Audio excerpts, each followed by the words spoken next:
Good morning students. Company law का chapter number 4 start करवा रखा है, प्राइवेट कंपनी। कल मैंने आपको प्राइवेट कंपनी के बारे में बताया था, प्राइवेट और पब्लिक कंपनी के डिफरेंसेस बताए थे। प्राइवेट कंपनी को कुछ विशेष अधिकार और छूटें मिली हुई हैं, जिनके बारे में मैं आज बताऊंगी आपको। कौन कौन सी छूटें मिली हुई हैं प्राइवेट कंपनीज को।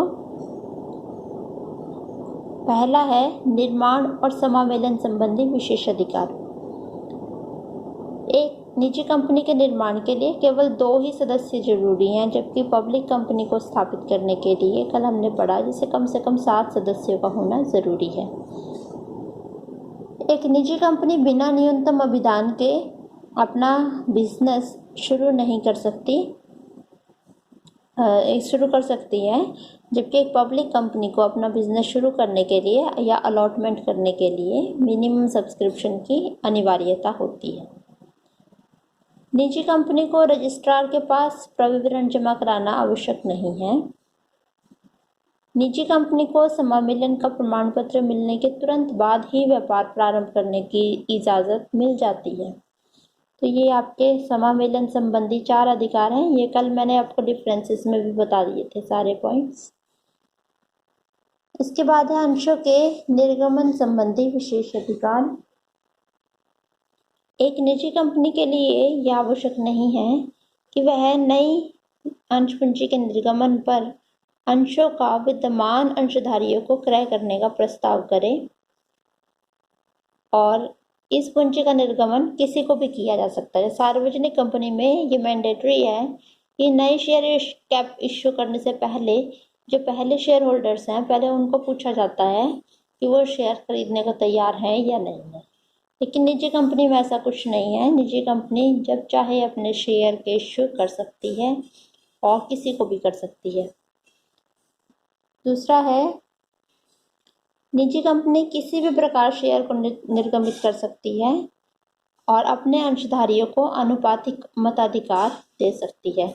अनुपातिक मताधिकार का मतलब है जिसके पास जितने ज़्यादा शेयर्स हैं उसके पास वोटिंग पावर उतनी ज़्यादा होती है। तीसरा है सभा संबंधी अधिकार। निजी कंपनी की साधारण सभा के लिए न्यूनतम कार्यवाहक संख्या के लिए 2 सदस्यों का होना अनिवार्य है, जबकि सार्वजनिक कंपनी के लिए संख्या कितनी है? 5। फोरम जो है मीटिंग को स्टार्ट करने के लिए निजी कंपनियों के लिए है 2। इसका मतलब ये है अगर 2 संचालक उपस्थित होते हैं तो मीटिंग शुरू की जा सकती है प्राइवेट कंपनी में, जबकि पब्लिक कंपनी में 5 है ये संख्या। निजी कंपनी की साधारण सभा में कोई एक सदस्य जिसे मतदान करने का अधिकार है मतगणना की मांग कर सकता है, जबकि पब्लिक कंपनी में कम से कम 5 सदस्य जिनके पास वोटिंग राइट हो, उन 5 के डिमांड करने पर ही वोटिंग करवाई जा सकती है। तो ये सभा संबंधी विशेष अधिकार निजी कंपनियों को है। संचालकों के संबंध में विशेष अधिकार। एक निजी कंपनी में कम से कम 2 संचालक होते हैं और एक पब्लिक कंपनी में कम से कम 3 संचालक होते हैं। मिनिमम 2 कम और इसमें मिनिमम 3 पब्लिक में। एक निजी कंपनी में 2 या 2 से अधिक संचालकों की नियुक्ति एक प्रस्ताव से ही की जा सकती है और नियुक्ति से पहले संचालकों को अपनी सहमति देने और योग्यता अंश लेने संबंधी सूचना देना आवश्यक नहीं है। तीसरा है इसमें पॉइंट, निजी कंपनी को बशर्ते वह सार्वजनिक कंपनी की सहायक कंपनी नहीं है, नए संचालकों की नियुक्ति के लिए कोई विशेष सूचना देने की अनिवार्यता नहीं है। ठीक है, एक निजी कंपनी को नए संचालकों की नियुक्ति के लिए कोई विशेष सूचना देने की जरूरत नहीं होती है। निजी कंपनी के संचालक उन मामलों पर जिनमें उनका हित है स्वतंत्रता पूर्वक मतदान कर सकते हैं। निजी कंपनी में संचालकों का पारी से रिटायर होना जरूरी नहीं है। पारी से रिटायर होने का मतलब ये होता है कि सार्वजनिक कंपनी में जब संचालक रिटायर होते हैं तो जो सबसे सीनियर संचालक होता है, जिसकी उम्र सबसे ज़्यादा होती है और जिसको काम करते हुए सबसे ज़्यादा समय हो चुका होता है, सबसे पहले उसको रिटायर किया जाता है, जबकि प्राइवेट कंपनी में ऐसा कोई अनिवार्यता नहीं है। अन्य विशेष अधिकार हैं इसको। प्रबंध संचालकों की नियुक्ति और पुनर्नियुक्ति पर कोई प्रतिबंध नहीं है। निजी कंपनी द्वारा रजिस्ट्रार के पास दाखिल की गई लाभ हानि की प्रतियों के उन व्यक्तियों द्वारा निर्गमित किया जा सकता है जो सदस्य नहीं है। तो ये बहुत सारी छूटें हैं जो केवल प्राइवेट कंपनी को है, पब्लिक कंपनी को नहीं है। तो ये विशेष अधिकार और छूटें हैं। इसके बाद जो आपका क्वेश्चन है इसका बनेगा, निजी कंपनी का सार्वजनिक कंपनी में परिवर्तन। वो कौन से तरीके हैं जबकि एक निजी कंपनी सार्वजनिक कंपनी में बदली जा सकती है? पहला है स्वतः परिवर्तन या फिर दोष के कारण परिवर्तन, और दूसरा है इच्छा से परिवर्तन। तो पहला है, एक निजी कंपनी विशेष अधिकार और छूटों का लाभ केवल उस समय तक ही ले सकती है जब तक कि वो व्यवस्थाओं का पालन करती है।